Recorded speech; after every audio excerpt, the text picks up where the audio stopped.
बिस्मिल्लाहिर्रहमानिर्रहीम। तो आज हम स्पेक्ट्रम के बारे में पढ़ रहे हैं। आमतौर पर सूरज की रोशनी हमें सफ़ेद नज़र आती है, लेकिन क्योंकि इसके अंदर वेरियस वेवलेंथ के जो फोटॉन होते हैं वो एक ही स्पीड के साथ हवा के अंदर तैर रहे होते हैं, उनकी स्पीड सेम होती है, इसलिए वो हमें लाइट जो है सफ़ेद नज़र आएगी। जब इसी सूरज की रोशनी को हम एयर के अलावा किसी और मीडियम के अंदर से इस रोशनी को पास करते हैं, जैसे प्रिज्म के अंदर से पास कर लें या स्पेक्ट्रोमीटर से, तो स्पेक्ट्रोमीटर क्या करेगा, इसको वेरियस कंपोनेंट्स के अंदर सेपरेट कर देगा उनकी वेवलेंथ के लिहाज से। इस अमल का, इस तरीके से लाइट का मुख्तलिफ वेवलेंथ के अंदर ब्रेकअप हो जाना, स्काल्टेड हो जाना, डिस्पर्स हो जाना, टूट जाना, that is known as a spectrum. अब हम देख रहे हैं कि ये सनलाइट है, ये व्हाइट कलर की लाइट है। जब ये इस प्रिज्म के अंदर से गुजरती है तो ये लाइट मुख्तलिफ कलर्स के अंदर ब्रेकअप हो जाती है, जिसे हम वीब गाय आर कहते हैं। VIBGYOR, violet, indigo, blue, green, yellow, orange और रेड, ये 7 मुख्तलिफ रंगों के अंदर टूट जाते हैं इन 7 कलर्स के अंदर। इसलिए ये 7 कलर हमें नजर आ रहे होते हैं क्योंकि हर कलर की एक खास वेवलेंथ होती है और प्रिज्म ने इनको वेवलेंथ के लिहाज से सेपरेट किया है।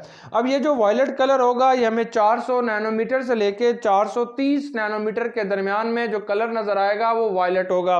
ऐसे 430 से लेके 480 के दरमियान में जो कलर होगा वो हमारे पास इंडिगो होगा, यानी 400 से लेके 430 तक हमारे पास वायलेट होगा, 430 से 480 तक जो हमारे पास कलर हमें नजर आएगा वो इंडिगो होगा। फिर 480 से लेके 550 तक हमें जो कलर नजर आएगा वो ब्लू कलर नजर आ रहा होगा। अगर 550 से लेके 600 तक येलो कलर नजर आएगा और 600 से 620 तक ऑरेंज होगा और 620 से 800 तक जो होगा वो हमें रेड कलर नजर आ रहा होता है। तो इसी तरीके से ये जो लाइट होती है ये प्रिज्म इनको सेपरेट करता है, इनको बेंड करता है, इनको झुका देता है अकॉर्डिंग टू देयर वेवलेंथ। जिसकी वेवलेंथ ज्यादा होती है उसकी बेंडिंग कम होती है। तो ये एक छोटा सा फार्मूला हमने याद रखना है कि ये जो वेवलेंथ होगी, वेवलेंथ हमारे पास लैम्डा से, हम इसे वेवलेंथ को लैम्डा से हम ज़ाहिर करते हैं, तो wavelength is inversely proportional to the bending, या इसे हम रिफ्रैक्शन भी कहते हैं। तो वेवलेंथ बेंडिंग के इनवर्सली प्रोपोर्शनल होगी। मसलन अगर जिसकी वेवलेंथ ज्यादा होगी तो उसकी बेंडिंग कम होगी, उसकी रिफ्रैक्शन कम होगी, वो कम झुकेगी, और जिसकी वेवलेंथ ज्यादा होगी उसकी बेंडिंग भी जो है वो, जिसकी वेवलेंथ हमारे पास ज्यादा होगी उसकी बेंडिंग कम होगी, और जिसकी वेवलेंथ कम होगी उसकी बेंडिंग ज्यादा होगी, वो ज्यादा झुकेगी।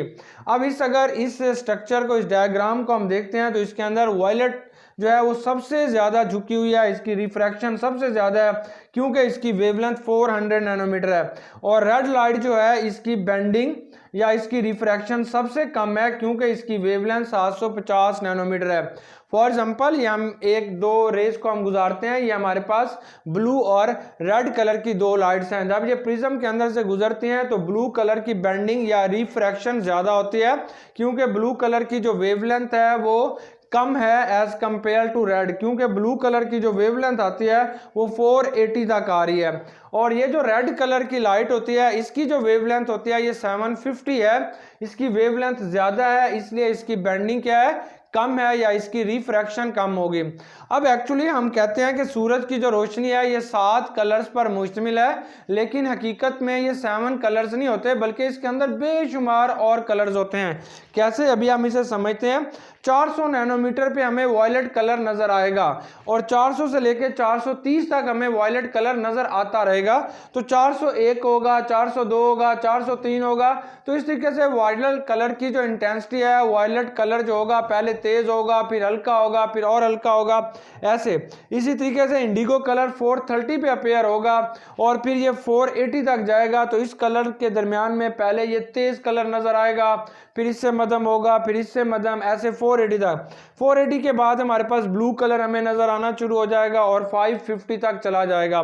तो इस तरीके से हमारे पास सिर्फ एक ही 7 कलर्स नहीं होते, बल्कि हम कह सकते हैं कि इन्फिनाइट कलर्स होते हैं, बहुत सारे रंग होते हैं, क्योंकि वेवलेंथ जो होती है उनकी वेरी कर रही होती है और बहुत ज़्यादा जाके बहुत जो है कुछ टाइमिंग के बाद, कुछ वेवलेंथ के बाद नई वेवलेंथ शुरू हो जाएगी। तो इसी अमल को हमने स्पेक्ट्रम कहते हैं। और वेवलेंथ जो होती है वो आमतौर पर डिपेंड करती है बेंडिंग के ऊपर, कौन सी लाइट ज़्यादा झुकेगी, वो जिसकी वेवलेंथ ज़्यादा होगी वो लाइट कम झुकेगी, कम बेंडिंग होगी, और जिसकी वेवलेंथ कम होगी उसकी बेंडिंग ज़्यादा हो जाएगी। तो इस अमल को हमने स्पेक्ट्रम कहते हैं। ये जो 7 कलर हमें नज़र आ रहे होते हैं ये सिर्फ और सिर्फ विजिबल रीजन्स के अंदर पाए जाते हैं, लेकिन हमारे पास स्पेक्ट्रल रीजन्स बहुत सारे हैं और हमारी लाइफ के अंदर इस लाइट का या स्पेक्ट्रल रीजन्स का बहुत अहम किरदार होता है। जैसे हम कहते हैं कि हमें सूरज जो है आसमान नीला नज़र क्यों आ रहा होता है, असल में होता यह है कि जब सूरज की वाइट लाइट जा रही होती है तो हवा के अंदर नाइट्रोजन और ऑक्सीजन के मॉलिक्यूल्स मौजूद हैं। तो आमतौर पर ये ब्लू लाइट को स्कैटर्ड करते हैं। ब्लू लाइट जो होती है वो यहाँ से डिस्पर्स हो जाती है, जिसकी वजह से आसमान का जो कलर है वो हमें नीला नजर आ रहा होता है। लाइट सिर्फ विजिबल रीजन्स पर मुश्तमिल नहीं होती, बल्कि इसके अलावा हमारे पास 7 स्पेक्ट्रल रीजन्स और होते हैं। लाइट जो हमें लाइट नज़र आ रही होती है इसके वेरियस कंपोनेंट्स हैं, इसके वेरियस स्पेक्ट्रल रीजन्स हैं। तो हम स्पेक्ट्रल रीजन्स को देखते हैं तो टोटल हमारे पास स्पेक्ट्रल रीजन्स जो होते हैं वो 8 होते हैं। पहले को आपने कॉस्मिक रेज कहते हैं। कॉस्मिक रेज के अलावा 7 हमारे पास और स्पेक्ट्रल रीजन्स होंगे। पहला जो स्पेक्ट्रल रीजन्स है ये गैमा रेज है। ये तमाम रेडिएशंस, ये तमाम spectral regions are separated on the basis of their wavelength. जो गैमा रेज होती है इसकी वेवलेंथ सबसे कम होती है 0.001, तो इसकी वेवलेंथ 0.001 नैनोमीटर होगी और 0.001 नैनोमीटर से लेके 0.1 नैनोमीटर तक जो भी हमें स्पेक्ट्रल रीजन्स मिल रहा होता है इसे हम गैमा रेज कहते हैं, जिसकी हमारे पास वेवलेंथ कम होती है। Wavelength can be denoted by lambda. Wavelength को हम लैम्डा से ज़ाहिर करते हैं। हम जानते हैं कि lambda is inversely proportional to the frequency. Lambda जो होगा ये फ्रीक्वेंसी के इनवर्सली प्रोपोर्शनल है, but energy is directly proportional to frequency. लेकिन एनर्जी जो होती है वो फ्रीक्वेंसी के डायरेक्टली प्रोपोर्शनल होगी। जिसकी वेवलेंथ कम होती है उसकी फ्रीक्वेंसी ज़्यादा होगी, और जिसकी फ्रीक्वेंसी ज़्यादा होती है उसकी एनर्जी भी ज़्यादा होगी। अब वेवलेंथ से क्या मुराद है, तो ये एक लाइट है वो यहाँ से ट्रैवल कर रही है, ये एक लाइट है तो इस तरीके से जा रही है, इसे हम कहते हैं इसकी वेवलेंथ ज़्यादा है। What is wavelength? दो क्रस्ट या दो ट्रफ के दरमियान जो फासला होगा इसे हम वेवलेंथ कहते हैं, ये ज़्यादा वेवलेंथ है। अगर ये ज़्यादा पिच की हुई है तो इसे हम कहते हैं ये वेवलेंथ कम है। तो इसी तरीके से अगर किसी भी लाइट के क्रस्ट और ट्रफ के दरमियान में फासला ज़्यादा होगा तो इसकी वेवलेंथ ज़्यादा होगी, और जिसकी वेवलेंथ ज़्यादा होती है उसकी एनर्जी और फ्रीक्वेंसी ज़्यादा होगी। फ्रीक्वेंसी क्या होती है? Number of waves passing through a point in 1 second is called frequency. तो गैमा रेज की फ्रीक्वेंसी सबसे ज़्यादा होती है, गैमा रेज की एनर्जी भी सबसे ज़्यादा होती है, लेकिन इसकी वेवलेंथ कम होती है। तो gamma rays are mostly use for the treatment of cancer diseases. इसके बाद जो सेकंड स्पेक्ट्रल रीजन आता है उसे हम एक्सरेज कहते हैं। तो एक्सरेज जो होंगे इसकी 0.1 से लेके 10 नैनोमीटर तक वेवलेंथ होती है, और x-rays mostly use in x-rays of fractures of body. अब नेक्स्ट हमारे पास अल्ट्रा वायलेट रीजन आता है जिसे हम यूवी रीजन्स कहते हैं। जो सूरज से डायरेक्ट आ रही रोशनी होती है ये अल्ट्रा वायलेट रीजन होगा। अल्ट्रा वायलेट रेडिएशंस वो होती हैं जिसकी वेवलेंथ जो होती है वो 10 नैनोमीटर से लेके 400 नैनोमीटर तक होती है। Ultraviolet radiation are also responsible for the formation of vitamin D on the skin of body.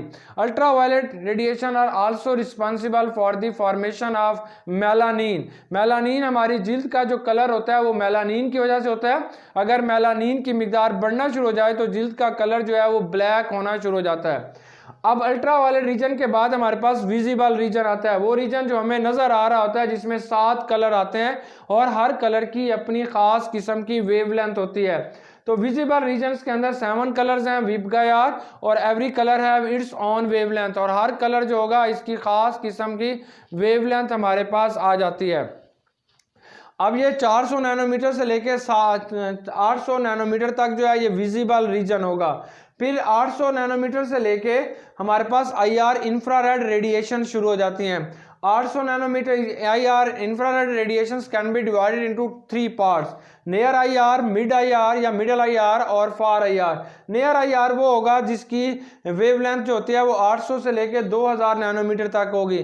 फिर 10,000 नैनोमीटर तक होगी तो वो हमारे पास मिडल IR होगा।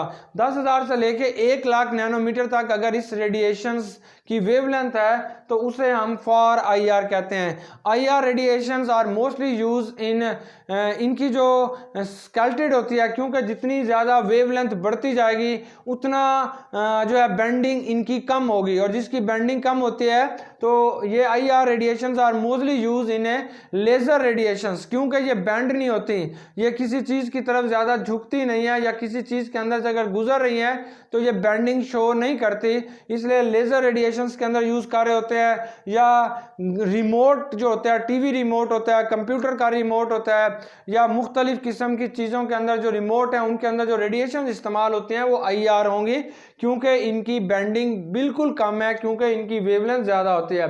फिर माइक्रोवेव रीजन आ जाता है, ये 10 की ताकत 5 से लेके 10 की ताकत 7 तक नैनोमीटर तक जो वेवलेंथ होगी वो माइक्रोवेव रीजन कहलाएगा। माइक्रोवेव रीजन्स के अंदर जो माइक्रोवेव्स हम इस्तेमाल करते हैं they are commonly use in micro oven के अंदर, घर के अंदर इसे यूज किया जाता है। 10 की ताकत 7 से लेके 10 की ताकत 9 तक जो होगा ये रेडियो फ्रीक्वेंसी रीजन है, और हमारी मॉडर्न दुनिया में जो सबसे ज़्यादा रोल अदा कर रहा है वो रेडियो फ्रीक्वेंसी रीजन है, क्योंकि हमारे पास जितनी भी इलेक्ट्रॉनिक डिवाइसेस हैं, मोबाइल्स हैं, या जितने भी टीवी सिग्नल्स हैं या केबल सिग्नल्स हैं, जितने भी सिग्नल्स होते हैं उनके अंदर रेडियो फ्रीक्वेंसी को यूज़ किया जाता है, और रेडियो फ्रीक्वेंसी ही हमारे मोबाइल के जो सिग्नल्स हैं इनकी फ्रीक्वेंसी को अगर बढ़ा दिया जाए तो वही हमारे पास 3G 4G ऐसे आगे की तरफ ये जाना शुरू हो जाते हैं। तो ये हमारे पास लाइट के कुल स्पेक्ट्रल रीजन्स आ जाते हैं, जो कि हमारे पास in addition to cosmic rays there are 7 spectral regions. अब हम देख रहे हैं कि स्पेक्ट्रम जो है वो कितनी टाइप्स का होगा। तो there are 2 types of spectrum. First one is known as a continuous spectrum. Continuous spectrum क्या होता है? अगर sunlight, incandescent solids or electric bulb light can pass through a prism, then it can be split up into 7 colors या different colors। जब सूरज की रोशनी को, किसी bulb की रोशनी को प्रिज्म के अंदर से गुजारते हैं तो ये मुख्तलिफ रंगों के अंदर ब्रेकअप हो जाते हैं। ये जो रंग होते हैं they have no sharp boundary, तो ये colours are emerge into each other, तो इनको आप आसानी के साथ नहीं पहचान सकते कि कौन सा कलर कहाँ से शुरू हो रहा है और कौन सा कलर कहाँ पे ख़त्म हो रहा है। तो due to this reason that spectrum is known as a continuous spectrum. Continuous spectrum की जो हमारे पास एग्जांपल आ जाती है that is known as a rainbow. अगर रेनबो को हम देखें तो उसके मुख्तलिफ कलर्स हमें साफ नज़र आ रहे होते हैं, लेकिन we can not identified their sharp regions के ब्लू कलर कहाँ से शुरू हुआ, कहाँ पे ख़त्म हुआ, और colors are emerge into each other. Such spectrum is known as a continuous spectrum. Continuous spectrum जो होता है that is the properties of matter in bulk। अब सेकंड जो हमारे पास टाइप आती है that is known as a line spectrum और एटॉमिक स्पेक्ट्रम। लाइन स्पेक्ट्रम या atomic spectrum is the characteristics of an atom. तो इसके अंदर ये हमारा मेन और सबसे इंपॉर्टेंट स्पेक्ट्रम होता है, क्योंकि किसी भी एटम को अगर आप पहचानना चाहते हैं तो उसका स्पेक्ट्रम ले लें, तो हर एटम का स्पेक्ट्रम जो है वो ख़ास लाइनों पर मुश्तमिल होगा। Just like that of fingerprints of human beings, जैसे हर इंसान की फिंगरप्रिंट दूसरे इंसान के साथ बिल्कुल नहीं मिलती, हर इंसान को आप उसकी फिंगरप्रिंट के साथ आसानी से पहचान लेते हैं। Just like that every atom has its own characteristics spectrum. तो इसी स्पेक्ट्रम की वजह से हम उस एटम को भी पहचान लेंगे कि आया ये एटम सोडियम है, पोटेशियम है या रुबिडियम है, due to its atomic spectrum. Atomic spectrum में करते क्या है कि एक एटम, जिस भी एटम या कंपाउंड का स्पेक्ट्रम आपने मालूम करना है उसको हम डिस्चार्ज ट्यूब के अंदर ले लेंगे।